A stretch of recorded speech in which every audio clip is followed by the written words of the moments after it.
this front part out so I can do this.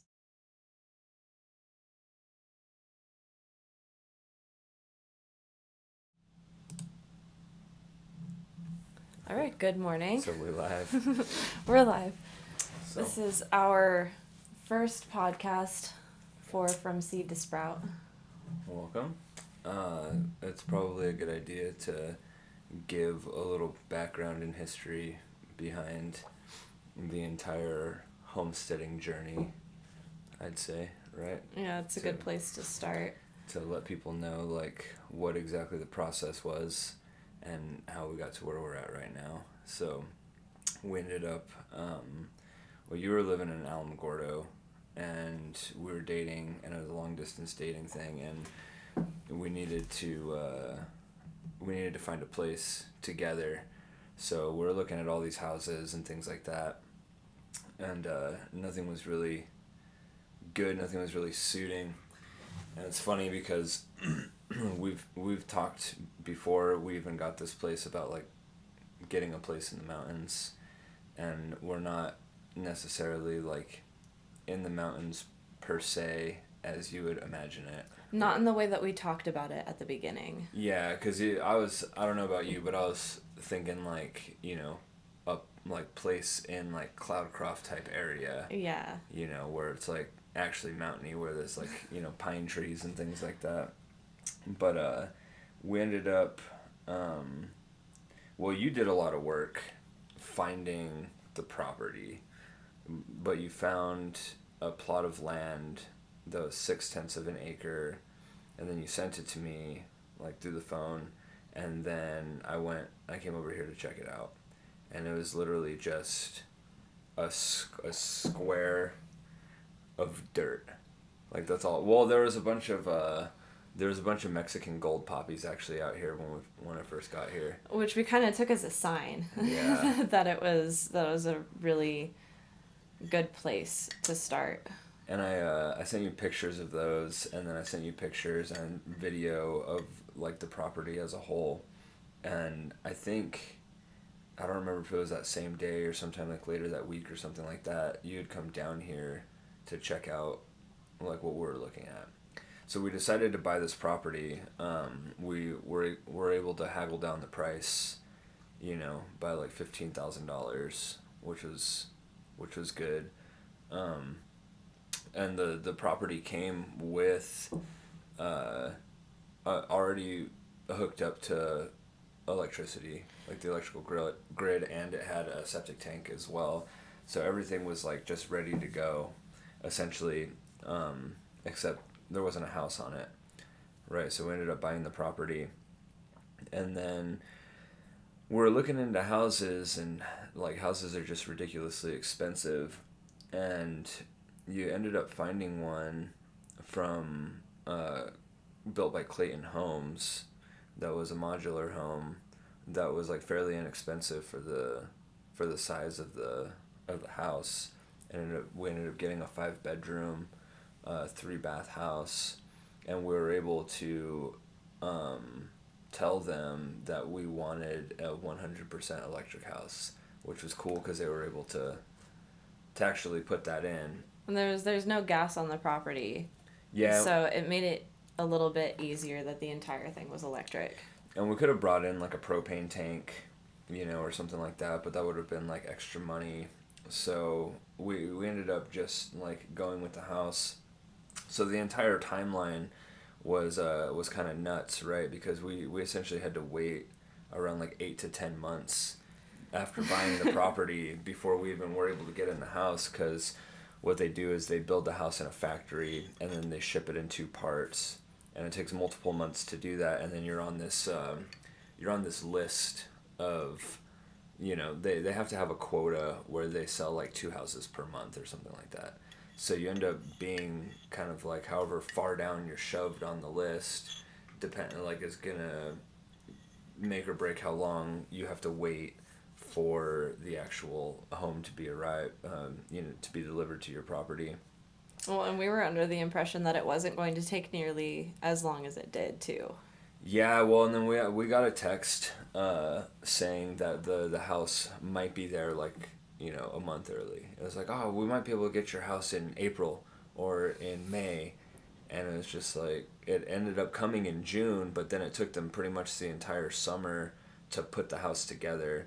But before that even happened, we had to get, okay, so let's go into some of the, some of the hurdles that we had to jump through, because there was quite a bit of hurdles, and this is the first time either of us have bought a house. You've done rent to own.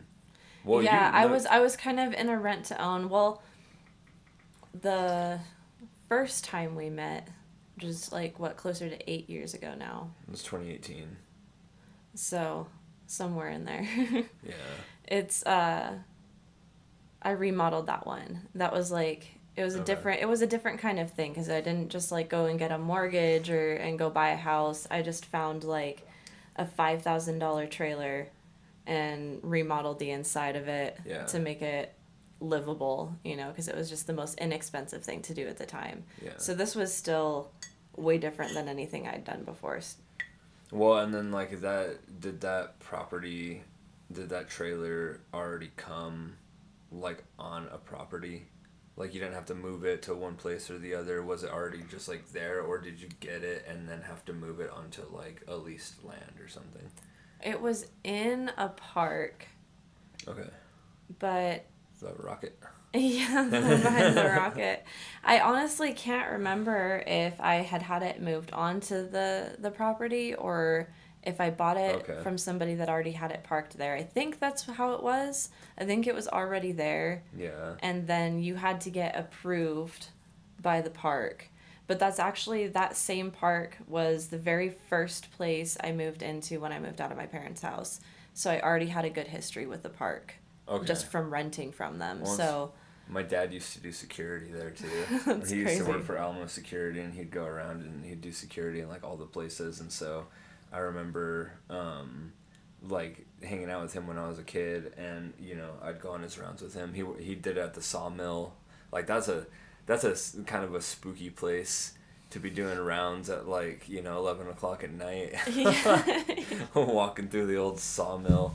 Hearing all kinds of weird sounds. Yeah, and for those that don't know, the sawmill that I'm talking about was actually is in Alamogordo, and it was actually, they shot a scene or maybe a couple scenes in the Transformers movie, the original Transformers 1, I believe, with Shia LaBeouf and Megan Fox. They shot a portion of that in the sawmill, so it made Alamogordo. It kind of put there's a bunch of weird things that put Alamogordo on the map, dude. Like Ozzy Osbourne.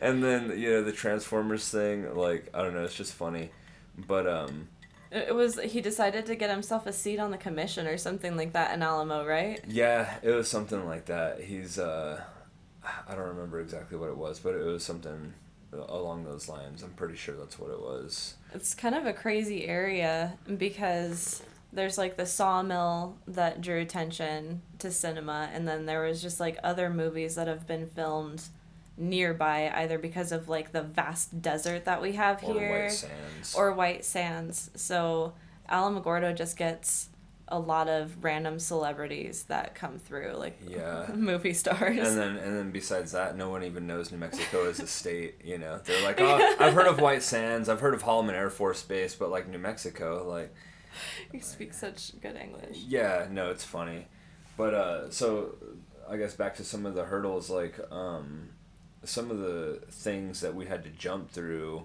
and kind of going back to your living situation in Alamogordo, we were contemplating just bringing your trailer over here and then just keeping up with the mortgage and all that other stuff, or the pay to own or whatever. But in your contract it said that even if you had fully paid it off, you couldn't even move it off of the property for the next 15 years. Because the people that invested in the property that it sat on, so the people that I rented the lot from were also investors in the company, so they had this deal with them that they would have that rent for at least 10 years or something. Oh, okay.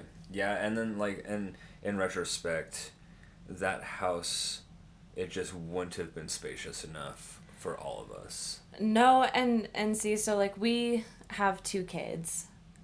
So 5 bedrooms may sound excessive from the outside. Just like, do you need that much space? But we have so many different interests and hobbies as a family. There's music as one of them, so we don't have like a conventional living room dining space. We kind of consolidated the living room and the dining into one area so that we It's could just have a now. music room, and there's, you know, the piano and the guitars and everything. And part of that, not only, I mean, there's really good acoustics there, but the other part is that you you know you brought the instruments out because they were like just holed up in a room, and nobody was really using like any of the instruments when we had like a dedicated music room. Like I'd either be in here playing guitar, or whatever. Oh, and the kids would go in, like Aiden would ask to practice guitar Yeah. or piano, Yeah. and Rhiannon would go in every once in a while and learn a thing or two. Yeah. But now that it's out in the open, it's like Everybody. you can't resist. Yeah, you can't resist it. Whenever someone walks by, just simply walks by any of like the keyboard or the guitar or the drums or anything like that, it's just like okay, I'm gonna just play a song. It's gonna take 3 minutes. I'm gonna play a song, and then one thing leads to another, and then you're sitting there for like an hour playing music, or whatever. But it's really cool. It's it draws the attention that is very well deserved, especially for a family of musicians. Like we're constantly just trying to we're constantly just playing for fun. There's a lot of things. Yeah. We're just that we're doing, but one of the main things that we do is just like we're always playing music, and if no one's playing any instruments, someone's always singing, whether it's in the shower or just like the kids are playing and they're singing, or me and you just singing while doing the dishes or cooking dinner or whatever. It's like real cool. It's the family stem. Yeah. Honestly. So we got the kids, and then we got 5 dogs, and we got a cat. And so 5 bedrooms really isn't like it's not your standard when you think of 5 bedrooms, because you really have like a master bedroom, a couple like smaller bedroom for the kids, and then the other 2 could be considered like an office or like a mini den or something. Yeah. Or like a guest room, because if we were gonna turn those into bedrooms, like the other 2, the one that we have as an office and the one that we have as a gym room, it's just not enough space to be like a full bedroom. I don't think they're a whole lot smaller than the other rooms. Yeah. So, and then it's funny because like when we got the place, like the kids were, oh, I want this room. Oh, I want this room. Oh, this room's bigger. This room's bigger. But in the schematic, like both rooms are the exact same dimensions. So, yeah. And it was funny with like the kids having that conversation at the beginning, because Rhiannon wanted 1 bedroom and Aiden wanted like the same one at first, and then he looked at the other one and he was like, you know what? No, I think this one's bigger. She can have the other one. It's just like, okay, you can You're right. thinking You're right, that. man. Why not? Because she wanted the room that was closer to the bathroom. She did. She wanted that bathroom. Which is funny because she's always using Aiden's bathroom. Yeah, usually because it's the closest to the front of the house. Yeah. So she ends up going to that one first. But yeah, no, it's funny. And so we weren't able to move your trailer, but again, like it's a good thing, as a blessing in disguise, because I mean the only bad thing is you dumped a lot of money into something that wasn't it didn't have any return on investment, except for the fact that you were able to live there. So I guess it's the equivalent of paying rent.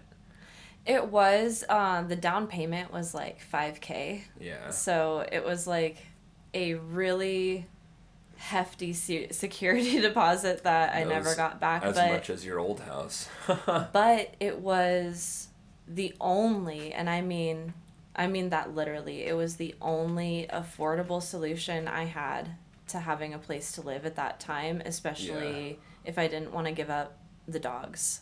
Yeah.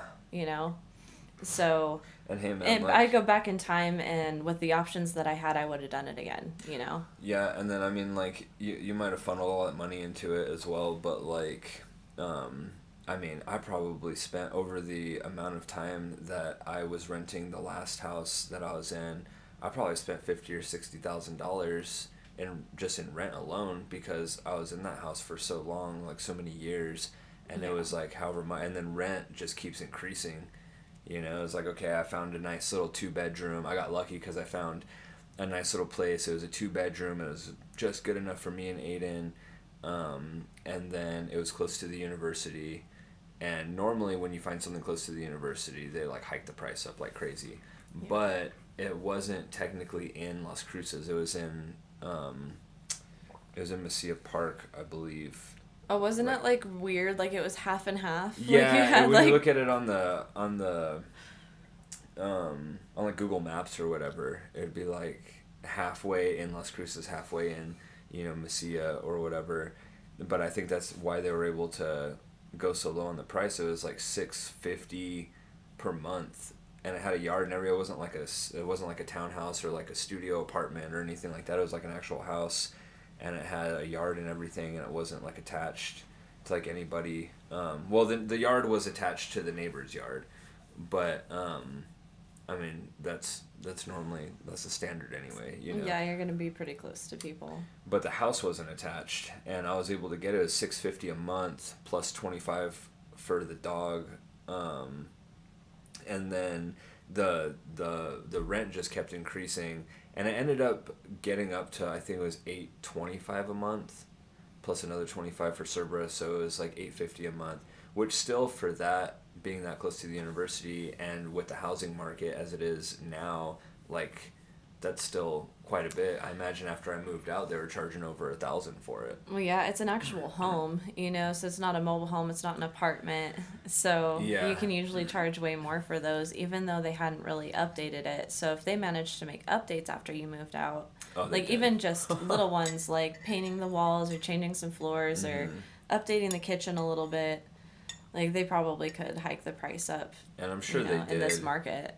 I never found it on Zillow or anything because I was interested to see how much they were going to charge for it. But yeah, it ended up being a good little place to live. But you tend to outgrow your environment, you know. And then obviously like that would have been way too small for all four of us to live in, plus all the dogs and all that stuff. And then like of course when you have dogs, you know, you have to get approval from the landlord, and then if you have a certain breed that they don't like, then they can, stereotype and just be like, well, I don't like that breed, they're dangerous breed, blah blah blah.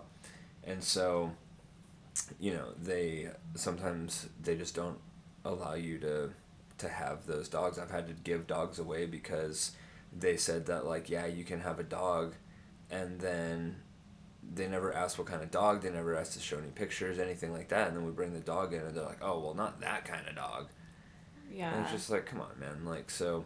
But it was all good. So those were the prior living situations, and then once we got the property, we had to bring uh, what are they called, like a foundation guy, like the guy that poured the foundation. Yeah. Would he be like a civil engineer? Oh, what was like a contractor, I guess. Yeah, he was Just some kind of contractor Yeah. that pours concrete. So, and he was so he had to test the land to see, because we thought we were just gonna plop the house on here, be good, whatever, right? But then he had to test to see the levelness of the land, and the land wasn't level, where we wanted to put the house. Well, it's on a downward slope, and so we had to bring in like $2,000 worth of dirt just to pile.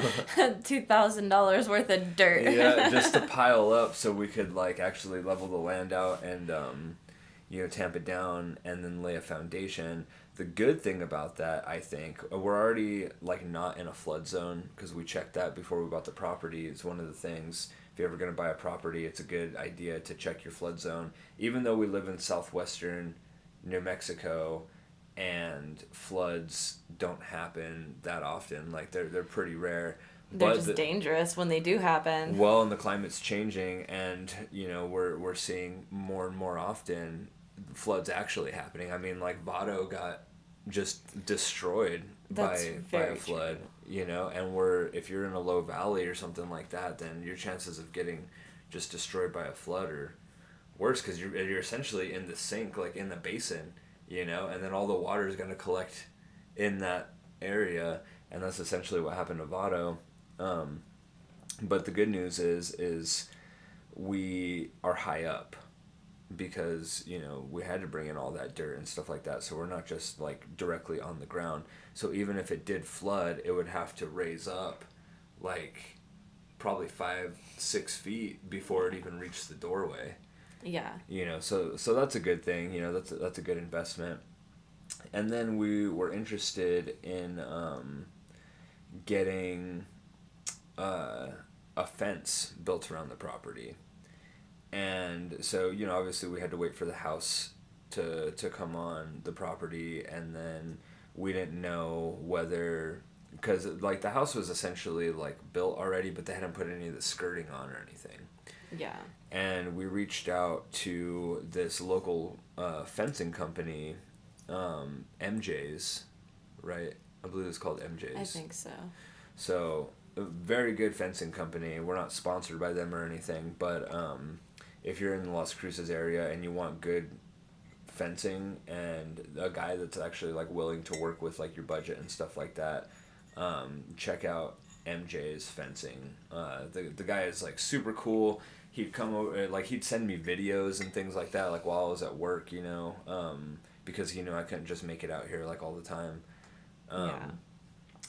So he was a really cool dude, and then he hooked us up because we wanted to fence the entire property.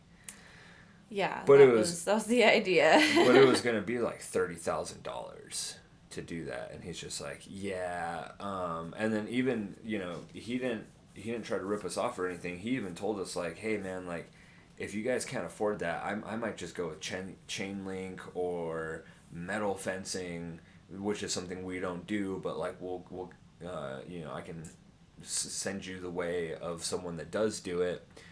And we're like, well, we really want like good, nice, solid wood fencing, 5 feet high, 6 feet high, whatever. So maybe how much would it be to just do the backyard? And then we just cut because we went around and measured, and then we're gonna do just the entire perimeter of the property. But yes, we shortened that to just a backyard area. Well, and then we shortened that even more because if we were to extend all the way out, because we have this little like alleyway now, right? And so like on that side of the house, and if we on the east side of the house, so if we originally did what we wanted to, we're gonna extend that all the way out. But in order to save money, we had to cut it back a little bit. Just in line with the house. Which ended up being fine because then we had more room for like plants and things like that, and then the people that had to put in a new transformer like were able to actually get through to put the transformer in, so it ended up like working out because I don't know if they would have been able to if we put the fence all the way around the property, or if they entered from the other property. But that was one of the hurdles too, is we were trying to kind of like manage our budget but also get what we wanted at the same time, so we were able to do it. Well, we just had to make some compromises and yeah, be a little more realistic about what we could do right now versus what we would have to try to do later. So we'll still fence the whole property at some point. It's just going to be... It's the plan. Not anytime, like, super soon. And it's just, like, that's one of the things is that, like, you learn is that you got to build in phases. You can't just... I mean, like, you could just have everything you want, but then, like, also kind of... What's the fun in that? Because then you don't really see your stuff evolving. The growth. Because, like, and to me, like... you could pay $11,000. Like, we could have paid however much money to get this entire place landscaped. Yeah. But then it's like, okay, it's landscaped, now what? Like, we didn't do any of that ourselves. We didn't put any of the work. Like, we didn't dig any of the holes to put the ponds in and, like, all that other stuff. Like, we didn't learn anything. We just paid someone else to do it. And that doesn't really appeal to me personally. I think it's a part of the journey. Like, not to get all philosophical, but Oh, get philosophical. it's like it's part of the homesteading journey, but I think it's part of the human journey. Like, I don't think that we're supposed to have an easy way out for No. anything. I think that us growing with the property is how it's supposed to be. Like, this is our home and we have a connection to it. And we talk about that all the time. We have a really deep connection with the land, Oh and it's yeah. because we spend so much time maintaining it. Well, and we understand like the signs of nature as well. Like, I don't know. I can't put myself into the mind of like what, an like your average individual thinks or whatever, but like I've been conditioned to think like a scientist, but I've also always been like a nature enthusiast. And so when I walk by something, like I'm noticing all the insects and all of the plant life, plus like I'm thinking of like how that fits into the environment. um I'm thinking about what's going on and like the earth underneath, like with the root system and all of the associated insects and fungi and all other like living organisms that are connected, with the soil and the root system as well. So it's a very like it's a very different way. I don't know if I've been on, like, again, I can't say anything for anybody because I'm not in other people's brains, so I don't know, but I have been on hikes with other people that don't think like that. And they're like, okay, let's get from point A to point B back to point A so we can go have a beer. Or we can just have a beer at point B and then we can go back. Yeah, there's that.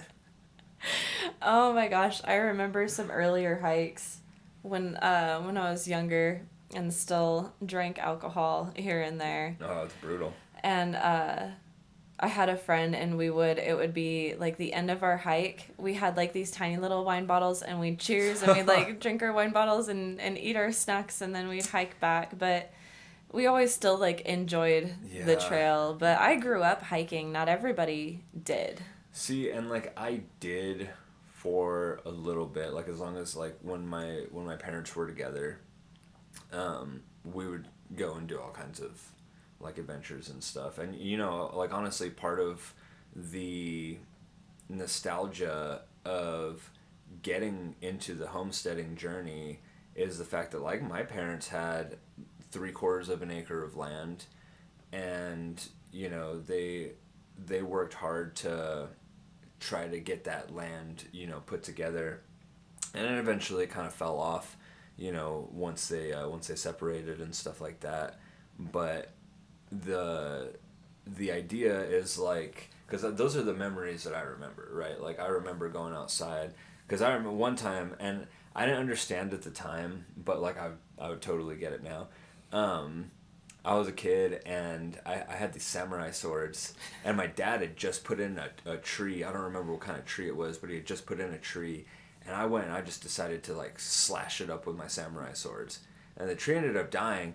And then my dad came in and he was just like, "Why did you hit the tree with your swords?" And I was like, "I didn't." I'm trying to lie when there's literal slash marks in the It's bark. like, okay, which one of us has a samurai sword? And he was so mad. And like I didn't get it at the time. I was, "You're overreacting, bro." But like no, I totally get it now. I was just like, it's just one of those things when I was a kid, like I wasn't really taught to respect nature in that way. You know what I mean? Like we Yeah. try to teach our kids to do the same thing. Like, if there's a spider or something in the house, they're like, "Oh, get a shoe, kill it." You know, if it's more of like a dangerous spider, if it's more like a black widow or like a brown recluse, it's like, you know, that's a little bit different. Like, we're probably not gonna try to just like capture it and let it back outside. Yeah. And like as far as we can, like we don't like to kill things. Like I really don't like to just kill something that's just there, that's just trying to live its life. But when it crosses a boundary where it becomes a threat, you know, Like Yeah. even like we, there's ants and stuff outside, and we leave them there for the most part because they feed the horned toads, and the horned toads are in a, their population is declining because people are always throwing ant killer out there, and insecticides and things like that to get rid of the ants. But as long as they're not biting me or you or the kids or the dogs and being aggressive, it's like they're actually working for us. They're helping us move soil. They're aerating things. They're helping us move seed and like plant those in the ground because they're just taking them back to their hole.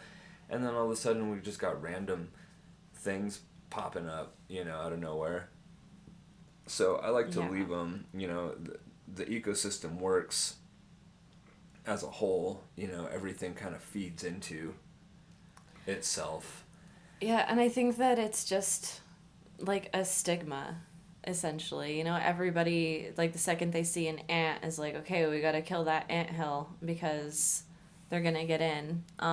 But we haven't really had any problems inside the house with the ants. No. I think we've had one or two stragglers every once in a while, but we've never just had an ant infestation on the inside of the house. Yeah. And then I've never personally been bit by any of the ants, and I'll Yeah, me find them neither. crawling on me. There's like so many different species of the ants out there, but we're always doing stuff. Yeah. And I always find them crawling on me, and I still get the heebie-jeebies because it's ants, and I know that they do bite. But I always kind of just swipe them off, And and they I just just chill. all summer I hadn't been bit a single time. I don't think by an ant. Yeah.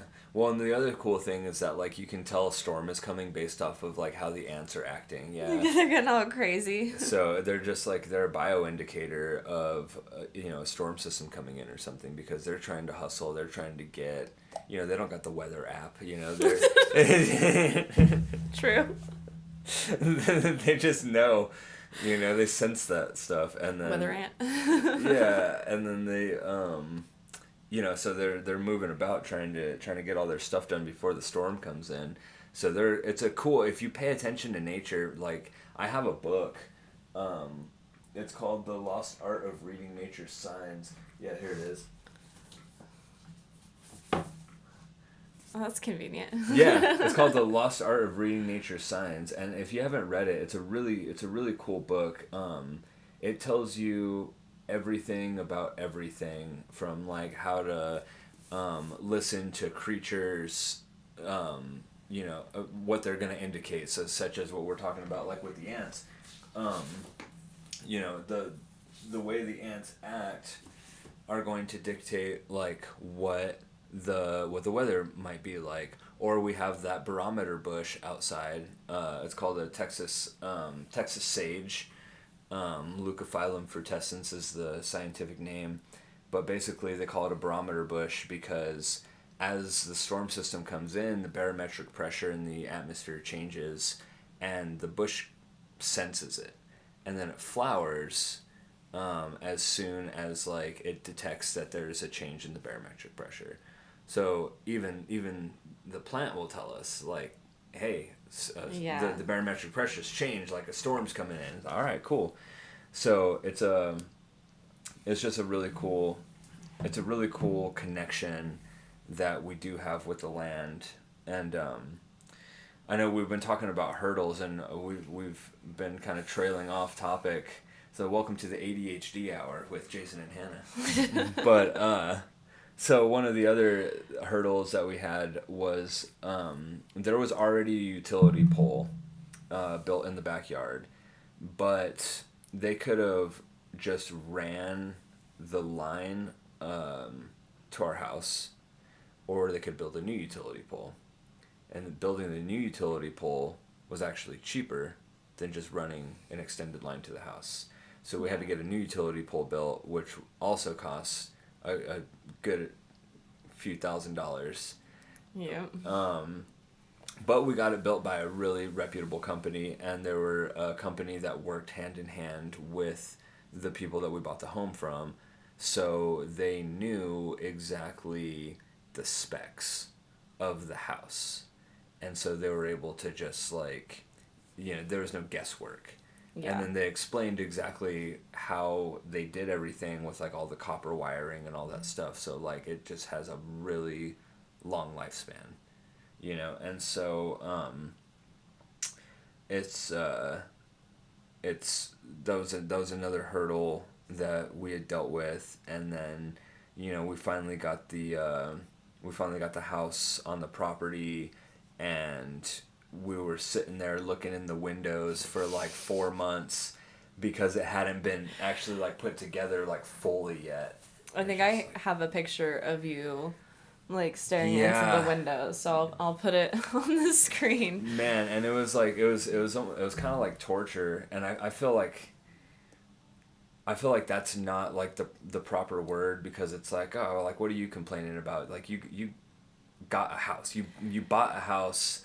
You know, you were able to afford to buy a house. You were able to afford land. You were able to put it on. Like, it is torture for you, really, waiting just a couple months. It's like some people don't even have homes. So like, Yeah. you know, I got to be careful with like like what I choose to, you know, kind of pick at. Which But words? at the same time, like, it was just kind of like brutal in my own mind, because we had this property, we had this land, we were so excited to just live together and like become like a family. And in retrospect, actually, it worked out even better that we had to wait so long, because the kids were gone for the summer, and if we had gotten the house in the summer, they wouldn't have been able to be with us for like the actual orientation. Yeah. So it's one of those things where it's like, it usually, when something like what's perceived as bad happens, it usually there's a good reasoning behind it, you know. And when we were moving, we weren't moving in the middle of the summer, so the moving process wasn't nearly as, it was still hot because Yeah. like September, it was like the first week of September, so it was still fairly hot here. It just wasn't July temperatures, so And it wasn't bad. yeah, and the moving process in and of itself was gnar, because we moved two houses in one weekend, and one of them was local, which was my house, and then we just took that same U-Haul and took it down to Alamogordo, and then unpacked your house in one weekend. Like, it was And we didn't really have much help. We had a little bit here and there, but like we yeah, didn't have a whole lot when it came to the moving this time it's around. like Paul helped us a bit. Shout out Yeah. Paul. And then but that was it. The rest was just me and you, and then yeah, it was pretty intense, but it was cool. And there hasn't been, I mean, that was the journey, and those were the hurdles that we had to jump through. Oh, the other hurdle was they had to build a transformer. So Yeah, they had to rebuild the transformer. that was another bit of money that we had to put down, because generally they pay for the transformer because it's their transformer. But there's like four houses hooked up to the same transformer as ours. So basically, what they did instead was we had to put forward the money to get the transformer built, and then they're just retroactively paying us for the next 3 years. They owe us like, you know, $900 or like $1,000, something like that. So they're just sending us checks like a little bit at a time. Right here, thanks.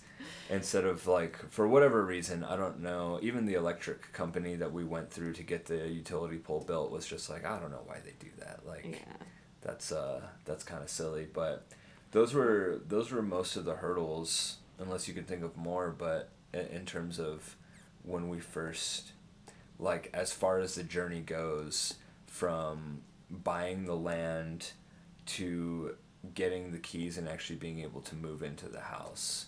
Yeah, and I guess like the mortal of the mortal The mortal the the mortal moral of the story. the moral of the story, I guess, is that you can expect there to be expenses that you weren't expecting Yeah. and hurdles that you weren't expecting anytime that you're starting out on your own, like from scratch, essentially. Like, I guess the only thing that we didn't have to do was get septic, but we had to do a lot with the electric. So it was on the property, but we still had a lot of money tied into it because there was a lot that needed replacing and fixing and Yeah. rebuilding and stuff like that. So when you're starting from scratch, there's going to be hidden expenses, there's going to be hurdles. So if you have a budget, try to stay below it. Like everything that you're doing when you're putting it into the homestead, try your best to stay below your budget so that those hidden expenses don't hit you too hard. And I guess like no matter how you do it, right? Like whether you're starting from scratch, like we did, we got a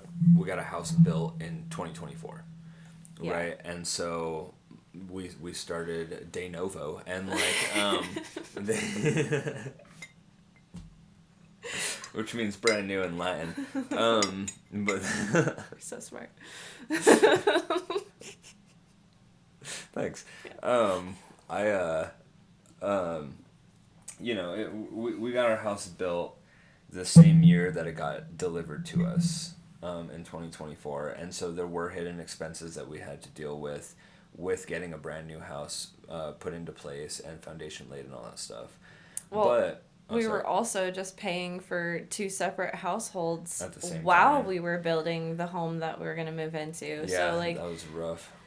it was crazy because, like we had that moment in our relationship where we're like, hey, I think like it's time to take the next step. I think that we should move in together.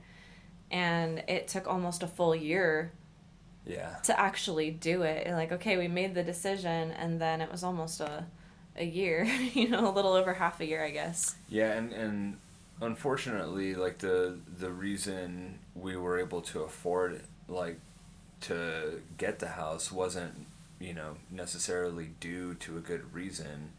No. It came down to like inheritance money. But obviously, when you get inheritance money, you get it because someone passes away, right? And so it didn't come from like a good reason, but we also didn't use that inheritance money to blow it on nonsense. Yeah. Go buy like $100,000 sports car or something. It's just like, no, let's invest, dude. Like, let's get a house, let's get a land, let's live together. We don't have to worry about landlords and all this other stuff. Like, it's just gonna be us. We don't have to worry about monthly payments. We don't have to worry about any of that.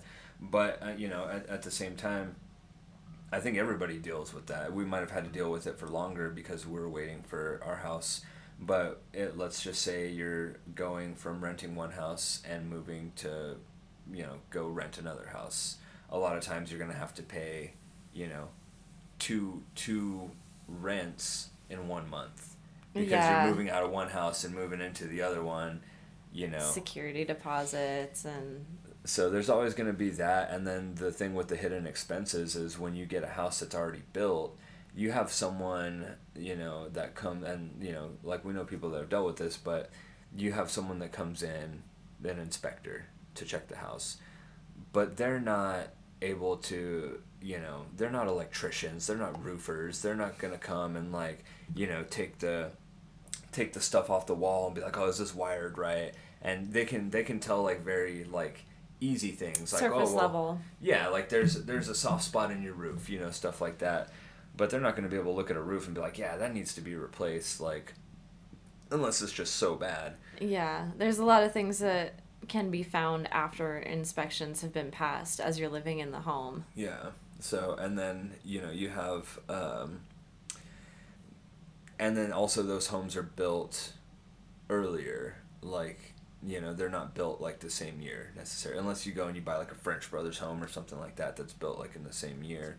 But then if that's the case, you're probably not going to run into like the electrical problems and but you're gonna weird inspection flags. Not necessarily, no, but you're also going to be paying a lot more money because they're brand new homes. So there's pros and cons to everything in life, and one of the pros of getting like an already established house is like, it's already established, and so you don't have to do like a whole bunch of the hidden expenses that we were talking about. You have to do other hidden expenses though, or you might have to. Yeah. And that's one of the things that makes it, you gotta weigh what you want, really, because we looked at homes that were already built, and one of the things is that, like, they were they were built in a way that already had certain uses for certain things. Someone already lived there. Someone already did something with this or that or whatever, built it the way they wanted, put add-ons, any of that stuff, whatever. But when you're starting new and you just get a house that's like, built from scratch, then you're able to just design it the way you want. Well, and the way that we went to with the like little models, you get to walk around and check Mm-hmm. out different models. We didn't even really need to see any other ones because we were just like, this is the right size. It looks great. The kids Loved thought it. they thought it was so fancy. They're like, Which "Wow, is funny. this is amazing" because it's a modular. Well, for like the longest time, they didn't want to move necessarily. Yeah, they were a little worried about it at the beginning. And it's just like, I don't really like that house. I don't like that one. I don't like that one. And then as soon as we stepped into the prototype of like this modular home, which is funny because it wasn't even the same, and I'm kind of happy that it wasn't, because the one that we walked through didn't have the sliding glass door for the backyard. Oh, it didn't? No, remember? I don't and remember. Then, no, and then like we got it, and I think I sent you pictures when they were building it, and you're like, that has a sliding glass door. They didn't have one when we went to the. Oh, I guess I forgot about that. Yeah, no, because in the model that we walked through, it didn't have the sliding glass door in the back. Oh, nifty. So I'm just happy that it did. And then it's cool because, the home comes with a 1-year warranty, and so, anything that was wrong within the first year, like structurally or whatever, they would come and they'd fix it for free and whatnot. So. But also kind of the cool thing is, like, as you own the home, we haven't had to do, like, a bunch of repairs or anything yet because it's still a new home, but you get to learn. You get to learn how to do that stuff. And for people that are interested, and normally you would think that, like, the people that are interested in homesteading are generally going to be people that are interested in self-sufficiency. Yeah. And when you're interested in self-sufficiency, that means that you have to be self-sufficient in everything. Right, so that means like auto mechanics. That means contracting, or carpentry. Being able to build things on your own. Being able to cook. Preserving food, like canning. Making your own cleaning products. Especially if, and most people that are interested in homesteading are also going to be interested in like clean products. Mm-hmm. Without as many chemicals, and that's the reason that you cook at home too, and that you want to preserve food at home and you want to grow as much of your own. Yeah. So it's like, in order to do that, it's almost like you have to be self-sufficient, because even the products that you buy that are labeled as clean only have to meet a certain standard. Yeah, exactly. So, and then beyond that, like, I think some of the other I don't want to call them failures, but because they're not really failures, they're just like Challenges. They're just hurdles, like challenges. Yeah. The one challenge that we've had to deal with for the entirety of our living on this property, weeds, goat heads. The goat heads are brutal. Sometimes we leave the amaranth because, like, amaranth, the specific species that grows out here is Amaranthus palmeri, but it is an ancient grain, and you can harvest the seeds. The leaves are really high in things like vitamin K, and stuff like that, and so they're actually really, really good. And it's not to say that goat heads also don't have or can't have similar properties, because there is not a single plant on the planet that doesn't have some kind of use. Yeah. Not a single plant. I don't remember exactly what the uses are for goat heads, but there are uses. There are, like, medical uses. I don't think they're edible. Like, I want to try to eat them. but The dogs do. yeah, I was gonna say, but they're and then honestly, like as much as like people don't like goat heads, coming from like a biology background and perspective, you have to appreciate their evolution, right? Because they're Yeah. like, our seed's not getting spread enough, so we're just gonna like create these thorns so we can, we're gonna evolve our seed to create these thorns to be able to stick to animal fur and people's shoes. So People's shoes. Specifically people's shoes. so that way we can like spread our seed and keep our lineage going. Dog paws. And that's what allows them to spread. And like, my sister did buy us like one of those propane like flamethrower things, but the only problem with that now is that it's too dry. Well, and there's amaranth that is dried up everywhere, so it would just turn into a blanket. Yeah. And we don't want that. No. So that's one of the things that like you burn it when it's alive, and that can have some benefits for the soil too, because it's just adding, soil, or like it's adding amendments, potash, to the soil, just because of the charred remains. And then one of the things too, if you're interested in homesteading, is that some people might not know, is that chickens, like if you're gonna raise chickens, they deal with mite problems, and a lot of times like you have to provide them with something like a dust bath because it suffocates the mites. And a good way to do that is by providing them with ash from like a campfire or something like that. So whenever you're burning your weeds, like it adds that potash back into the soil, and it gives you a good soil amendment. Or you can even throw it in the compost and it'll mix it in, and it'll be good there too. But the other thing is that like if you're a homesteader that has chickens or interested in raising chickens, you can save those ashes like in a bin, and then you can just like kind of spread it around your chicken coop, or have like a designated area, and the chickens will go there and they'll bathe in it, and then the ash will suffocate the mites, and then you don't have to really deal with that problem anymore. Yeah. So again, they're just talking about like interconnectedness of everything and like the land and all that stuff. How you can just use different things, Mm-hmm. all the different repurposing that goes on.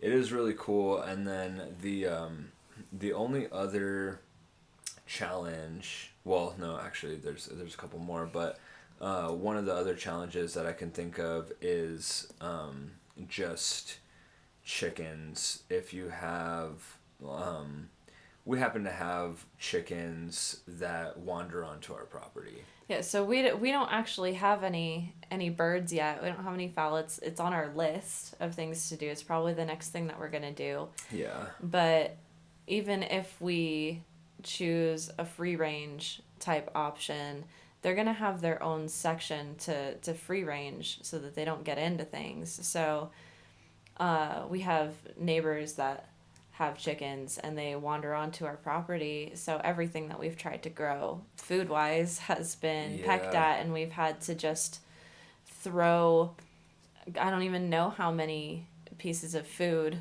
that could have been like fully grown and on our table. Well, yeah, and into like, the compost. We have like there are melons outside right now that are growing, like some squash, some summer squash or spaghetti squash, I think it is. That just like they're big, they're like that big, but they're not usable. No, because they've apart. just been packed. So we started putting it's not hardwire cloth, because hardwire cloth is kind of expensive, but it's the next best thing. It's not chicken wire, because the chickens have found a way to just jump over the chicken wire, but it's like 3 or 4 foot tall. It's almost like cattle paneling, but not. I forgot the exact term for it. It's just like steel fencing, like essentially like it's not hardwire cloth, but it's, if you know what hardwire cloth is, it's essentially the same thing. And then we just drive T-posts into the ground, and then we section this area off, and we have this area right outside our front door, right outside our bedroom window, that has melons. We have cantaloupe growing there, we have watermelon growing there, and those are good. Nothing has messed with them.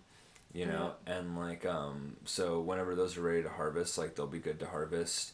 Other than that, it's just like it was really hard to get any produce solely because of that, solely because of just chickens that were not ours coming onto the property and like eating things. And we did put up a makeshift fence at one point, you know. It didn't work. No, the chickens still found a way, you know. Yeah. They found a way in. So the good news is that like those chickens have been, you know, contained now a little bit better.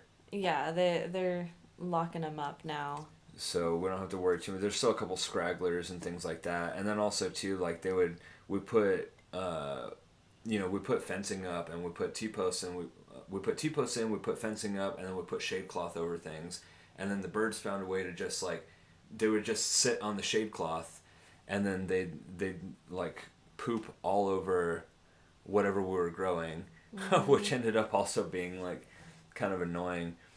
But Or like they took an entire area and just decided to make it their nesting area, and it was something that we'd fenced off with chicken wire, and they turned it into a nesting area, so nothing grew there that point anymore. Well, the only thing that actually did good, but we can't really harvest it because it's just full of chicken poop.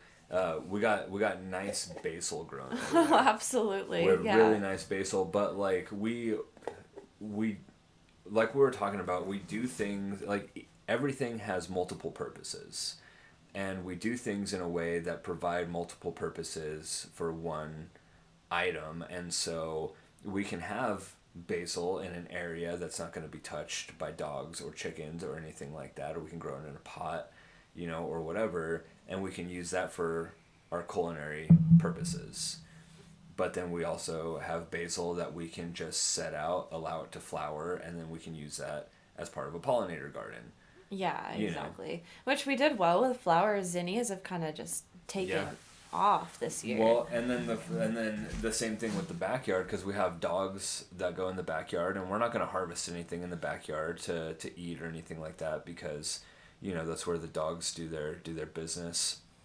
But we have multiple things that we just kind of we like to chaos garden, so we just like threw a bunch of seeds, and now we have like nasturtium growing back there, and alyssum, yeah. and we have these chia plants. Like most people, like what they know about chia is what they see on Chia Pets, right? They're like, oh, these tiny little things. It's like, no, the chia grows into like a pretty massive plant, and then it's in the mint family. It's a Lamiaceae family, fourth largest family if you care.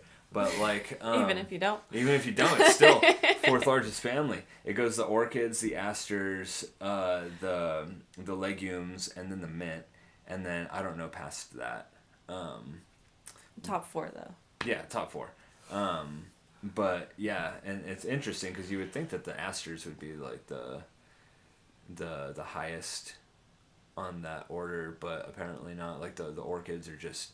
And the asters and the composites are combined into one family. So like you have things like sunflowers are composites. They used to be 2 different families. There's a Compositaceae, and then there's Asteraceae, and then taxonomists decided that they were just going to meld the families together, which kind of makes sense. But you know, as more microbiology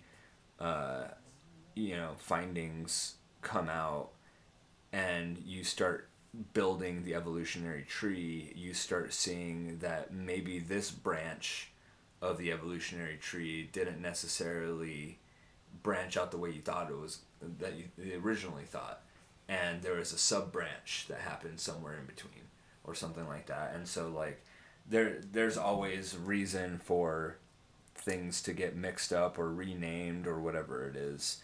But yeah, no, it's just cool. We can't harvest any of the chia outside in the backyard. We have some growing out here in the front yard too, but we can't harvest any in the backyard, so we just let them flower, and then that's like, okay, food for the bees, because there's not a lot of things flowering right now. So it's like we got chia, we got basil, we got the alyssum, the bees are Zinnias. still, and the zinnias, and the bees and the butterflies are still active, and they need to eat. And we have squash flower too, but the pollen and squash is so kind of like heavy and thick that it's mostly actually pollinated by beetles.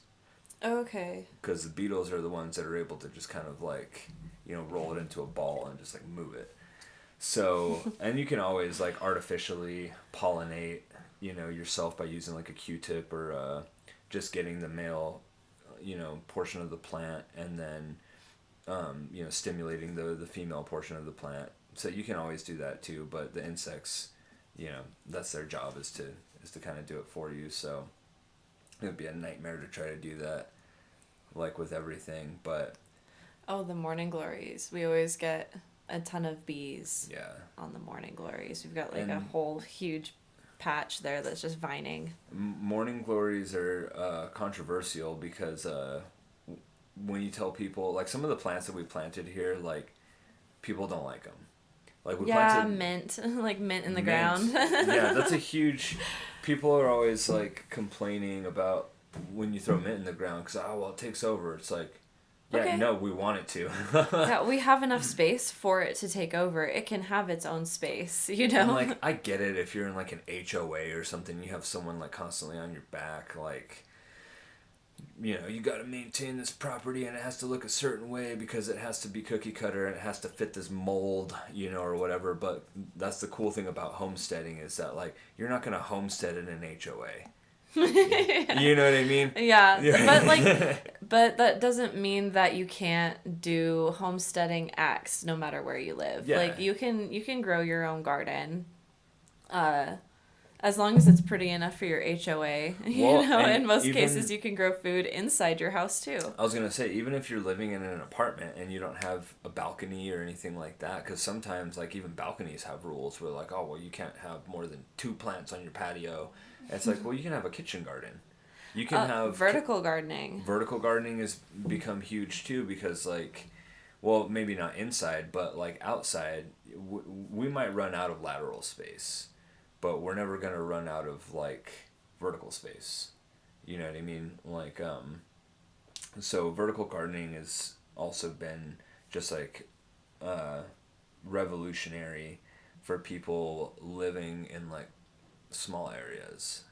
Like small apartments or whatever it is. You can have little kitchen garden, where you're just like, you put your herbs in like a planter and throw them in your kitchen windowsill or something like that, and they don't really need a lot of attention. Like, I've even seen people, it's more and more popular. Like if you're an aesthetics person and you find it very important to keep your space looking like the way that you want it, really pretty, aesthetic. yeah, Then you don't want this like massive grow bulb that doesn't seem to fit like your space. Some people care about that more than others. So they Yeah. have like these really pretty like little circular grow lights now that are Okay. aesthetic, that look like they just suit the home. So you can actually I've seen people do vertical gardening with a grow light, like just in the corner of their kitchen. They just have yeah. something going on there with like herbs and stuff. And one of the things that I got into was aquaponics. I think aquaponics is Aquaponics really are cool. So if you don't know what aquaponics is, like it's a mixture of hydroponics and aquaculture. And aquaculture is just the art of raising fish, essentially. And then horticulture or hydroponics is the art of growing plants in water. But the issue with hydroponics is that you still need to add nutrients to it. And then you still need to flesh out the system, and you still need to do all this stuff. With aquaponics, it eliminates that because basically what happens is whatever waste the fish have gets absorbed as plant nutrients. And then the roots of the plant will clean the water that's pumped into them, and then recycle that clean water back into the system. So you're adding oxygen, you're recycling the water, and you're also recycling the nutrients at the same time. So it's a really cool system. there's multiple different ways to do it. There's multiple different scales. And if you want to get really scientific about it, you have to figure out what kind of plants you want, and then how much space you have, and then what kind of fish and how many of those fish and what specific nutrients are in their waste that'll help your plants to grow. Because you're not going to buy a catfish that's going to grow into like a 200-pound catfish and put it in a 20-gallon tank. Yeah, no. Like, that's just irresponsible pet ownership, and but if you have an outdoor pond and you're doing outdoor aquaponics and you have a big enough space to put a catfish that's going to raise into 200 pounds, and then you feed some kind of tube with a water pump to your garden, and then you pump that in, and then like you dig a drainage ditch or something, or have some kind of way for that water, the excess water that's not absorbed by the roots and stuff like that, to cycle back into the system, and then just you continue that cycle.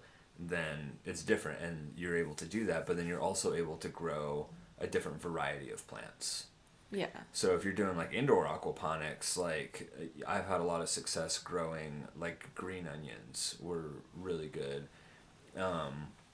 You're not going to grow potatoes. No. Right? Like you're not going to grow root vegetables. That doesn't make any sense. Because the root is what you're actually harvesting. So you're not going to grow beets and turnips and all that other stuff, but you can grow leafy greens, and you can grow them really well. I've done it well with basil. I've done it well with green onions. I've even got cantaloupe to germinate, and it's not practical. You're not going to grow cantaloupe in an indoor aquaponic system because it vines out, and it'll just take over to the point where it actually might start depleting the oxygen from the fish tank. Yeah. But you're still it's still a possibility depending on what your system looks like. So and there's multiple ways to do it. One of the ways that I used to do it was I would get foam, and then I would just I'd measure it out, and then I'd cut it, because foam is lighter than water, so it's gonna float, and then I would cut the foam to match like the fish tank dimensions.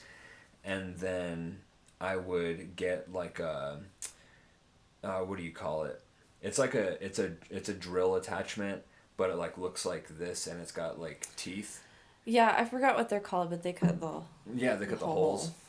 So I would just drill the holes. I would get the little net cages, the little plastic net cages, and then I would figure out what size of that drill bit that I needed, or that drill attachment that I needed, in order to drill the holes that'll fit the cages.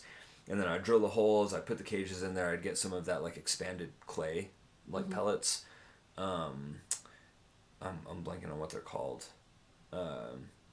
We have some. I don't remember what they're called. But you throw them in there, and then you put your green onions in there or whatever, and they're floating. The roots are floating in the actual water, instead of the water being pumped up through a tube or something like that. Yeah. So I've done it that way, and then the benefit of that is that the fish can start gnawing on the roots too. So it actually provides fish food at the same time. But one of the issues I found with that is that you start getting algae growth on the foam, because it's just sitting right there in the water. Mm. But I've done kind of the same thing with a PVC pipe, where I cut, I got a PVC pipe, I cut the top out, and then I drilled holes in the bottom, and then I just put a layer of aquarium gravel in the bottom of that, and then I shove my plants in there, and then I have a tube, but it sits on top of the fish tank. It doesn't sit in the fish tank, in the water. It's just on top, and then I had a tube that pumped into that PVC pipe, and then it would just trickle the water back down into the fish tank. So the fish weren't able to feed on those roots, but there was less problem with algae growth. So the only thing, yeah, and there's ways to do it properly, because it's just one of those things, you're gonna deal with algae growth. Yeah. Algae's it's an opportunistic plant. You know, like it's gonna find the opportunity to grow, and it's gonna grow because it's really efficient at it. So, you know, you have an outdoor pond, that's something you're gonna have to deal with. You have an indoor fish tank, or something like that. One of the ways to avoid it is at least to maintain it, is by getting like suckerfish or snails or something or ghost shrimp, you know, or something that'll actually like clean, Yeah. you know. Tank cleaners. Yeah, exactly. Or like, I got one of those like magnetic like fish tank cleaners, where you put Oh yeah. one on the inside, one on the outside, and then you just like scrub it. So that helps too. But yeah, it's a cool little system, and you don't need a lot of space to do it. They also have like the desktop compost systems as well, like the vermicompost, where you just have worms, you know, like eating your scraps and things like that. Well, So there's all kinds of like fancy compost gadgets now. Like you can have a kitchen composter that will just like literally turn it into compost like that, like with it's like an automatic one or yeah, something. like an automatic Oh, that's cool. composter where it just like it shreds them up and then yeah, Yeah. it composts like just in a little compartment on your kitchen counter. See, and I didn't know that. And I mean, we can get into like all the specs of like, you know, in future podcasts, we can get into the specs of composting and aquaponics and like, you know, all this other stuff, because there's a lot to talk about when it comes to that stuff. But as far as this podcast goes, I think like one of the things we're trying to, you know, the idea on topics behind this one was basically an introduction to let, you know, new viewers or like any audience members kind of know like our journey and how it started, where we came from, things like that, and then you know, successes and challenges along the way, and then future podcasts will kind of like dive more in depth into like specifics, I think, of like certain things that we've done on the property. Health topics too. A lot of health topics will come up. Yeah. So, but I don't know. What do you think? I think as far as this one goes, like I think this is a good place to stop. Yeah. I feel like we're probably past our hour at this point. Yeah, which is fine. I figured it would go a little bit longer because you know, it's the first podcast, and there's so much to talk about, and the fact that both of us have this tendency to just like go off topic, because one topic makes us think of another topic, and then there's just so much. But that's the good thing, and like that's what will make it to where we're able to shoot podcasts and fill the time, because we will never run out of words to say. Yeah, there will always be words. It's not like, here's our journey, here's the successes, here's the challenges. Okay, podcast over 15 minutes later. You know, it's like, yeah. Okay, let's talk. Like, you know, people I hope are interested in like the minor details, because there is a lot more than just, yeah, let's buy a house and property and let's plop the house on the property, you know. And we'll start homesteading. It's been a lot different than just that, like, cut and paste this lifestyle into your reality. And the idea is to like tell people that are listening that might be interested in starting a homesteading journey, like, these are the hurdles that you might have to face. Don't just think that you can, like, you know, quit your 9-to-5 and go live in the Alaska wilderness off grid. You know, like it's rough, man. Like, there's an entire show, and it's actually been super inspirational. We zoned in on this show. Yeah, loved it. Homestead Rescue. And Marty Rainey and his kiddos, they go and they show you, like, it's not easy to just decide to start this kind of lifestyle. And we're not doing it anywhere near as not the intensity, no. intense as like the homesteads that they're rescuing. You know, we're still on the grid. We have electric. We have the capability for solar, so that's something that we'll probably do at some point. Baby steps. But we're taking baby steps. We're not off grid. We have neighbors. You know, we're close to the mountains and we have a really great view, but we still have homes that are around us. So we're not completely off the grid, but we It's are like, living a homesteading lifestyle. yeah, and it's a good mixture of both, where it's like, okay, well, like, it's good to have conveniences, you know, like, okay, well, it's nice to be, you know, we're not close to grocery stores per se, but it's nice to be, you know,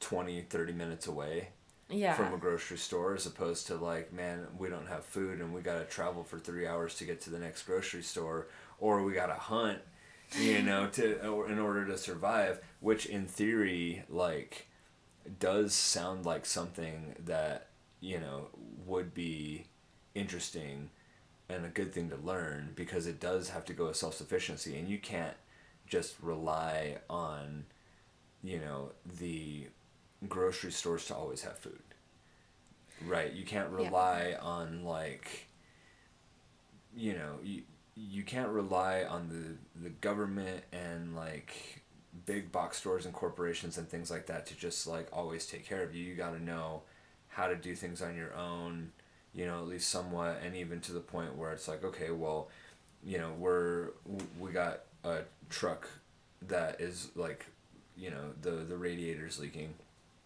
and I don't know anything about auto mechanics, and so, you know, my sister-in-law is going to come over and she's going to help us with the auto mechanics. And, you know, I told her, I don't want you to just come and fix the truck for me.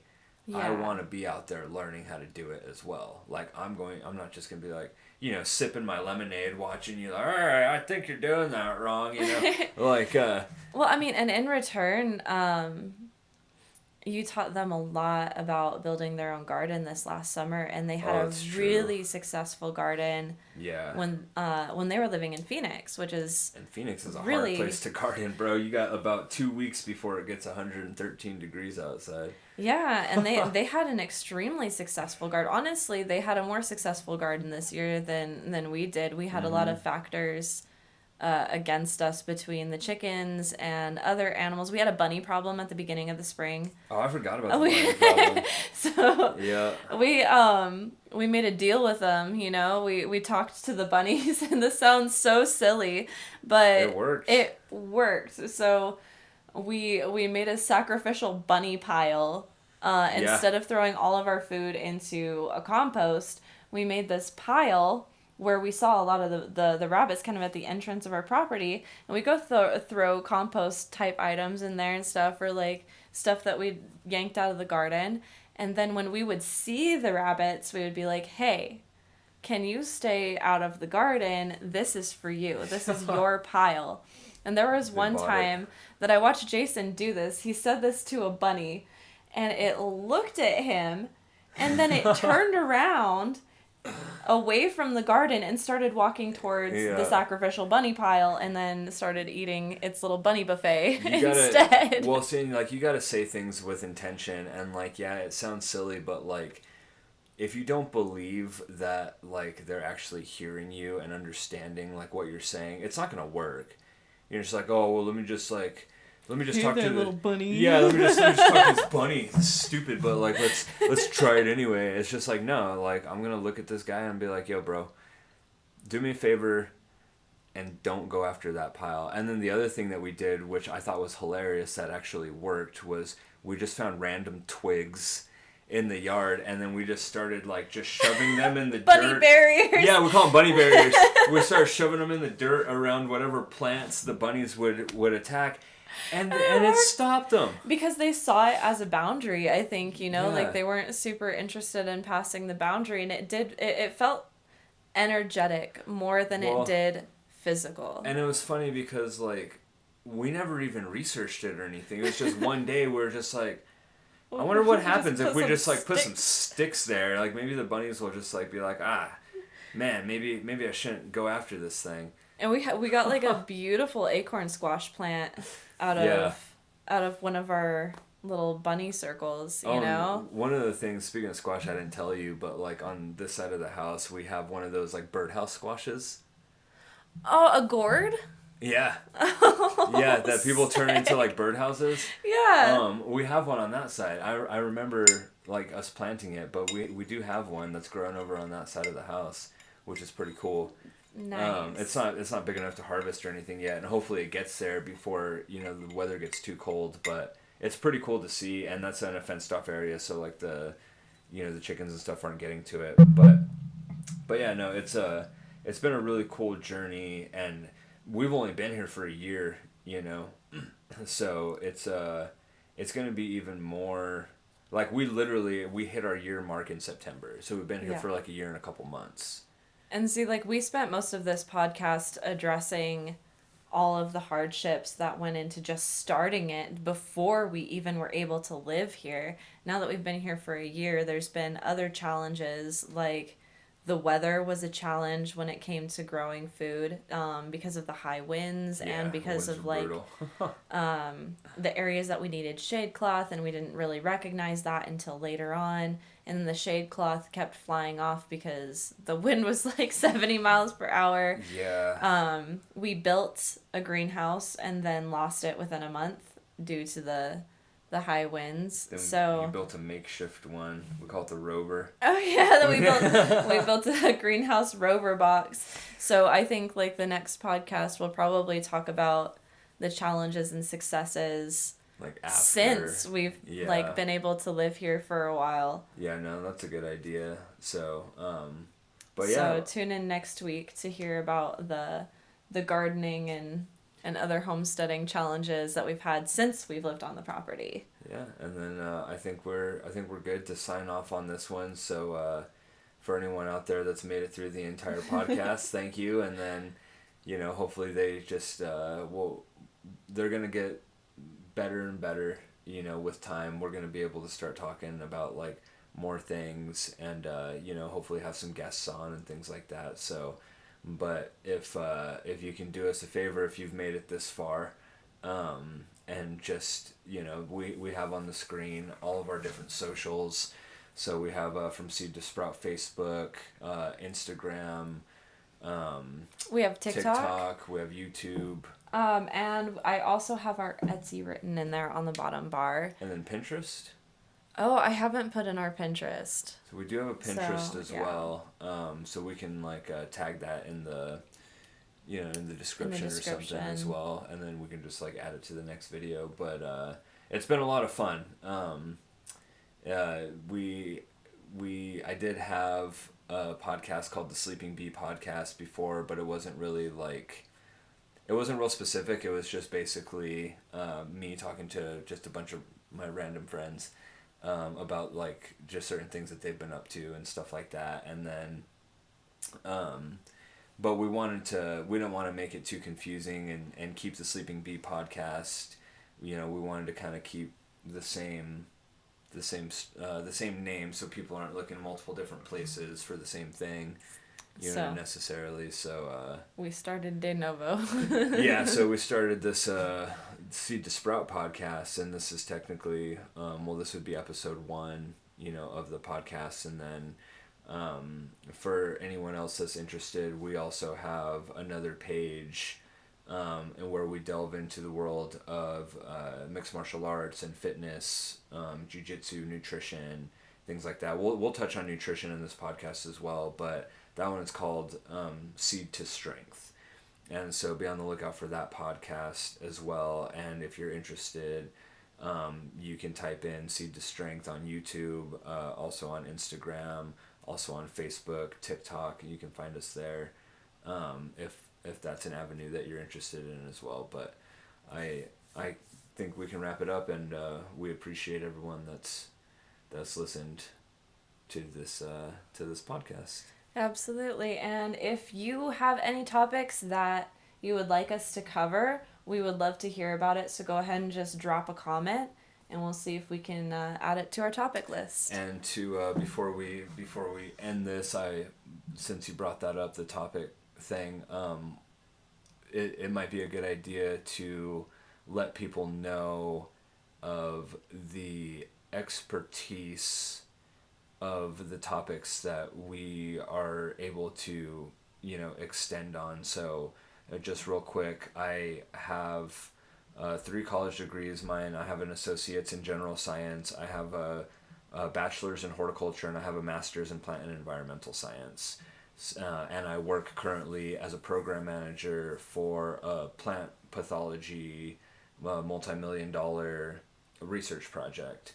So as far as my expertise in terms of this channel and the homesteading journey, I have a lot of plant knowledge. I have a lot of plant pathology knowledge, so I understand pathogens and things like that might be affecting the plants. More episodes that we can come out with where we go more in depth. And then I also understand the environmental science side of things as well.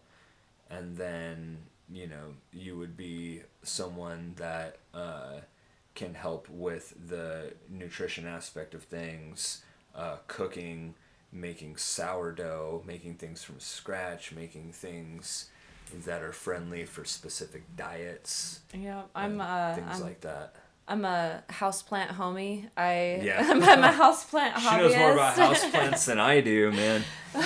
So we'll have to show a photo of our little houseplant collection. So we'll probably be honest, this one was for my birthday, right? You guys got me this one for my birthday. Yeah. So there will be information on that. I have a general associate's in science as well. I never went past that as far as college, but I am certified in training and nutrition. My certification did expire, but I'm in the process of renewing said certifications and adding more on top of them. I also enjoy writing recipes, so I can teach you the easiest method that I know to making large batches of sourdough. There's just so many topics, and we'll go further into our experience and why we know what we know and what we're gonna share and all of that. And if you have a idea for a topic that you want to throw in the comments and we don't know much about it, then that'll be interesting too, because then that gives us something new to research and learn about ourselves as well. Absolutely, and then we can discuss what we research. Yeah, exactly. So, all right, but we'll sign off. Thank you guys again. We appreciate it. Follow for more. Thanks for tuning in.